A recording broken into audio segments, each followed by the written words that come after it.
Hi all, it's Denise and I'm in my studio on a Friday afternoon, and this week I cleaned out, was looking for some things in my painting storage, and I came across several of these little 16 by 20s that I had done a long time ago, like maybe 4 or so years ago.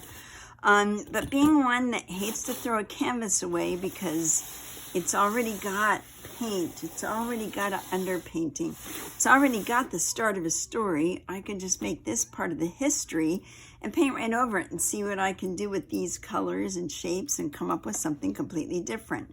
Now I'm not going to work on this one, I'm going to work on this one, and what makes it easy, a little bit easier for me, is I go ahead and I pick out my color palette I'm going to work on. And for this, I have red and orange and alizarin crimson. I have yellow and black to kind of come up with some nice greens, some nice olivey greens. I have a really pale gray. I have a cream. I have a Titan, unbleached titanium.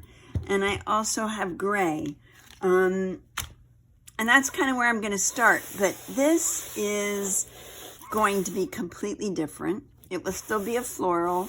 And then I'm going to see what I can do and update it to where my art is now. So what I'm going to get started on is these are already framed. So I am going to tape off my frames, and you can either give this a light sanding just to rough it up a little, or heavier sanding. This is on canvas, so I can't go too heavy. Or you can use a clear gesso and go over the whole thing with clear gesso just to set it up and get you on your way to put another layer of paint on this.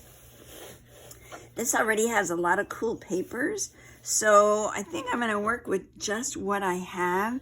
And let me go ahead and get my frame taped off and get my palette set up and get all my supplies.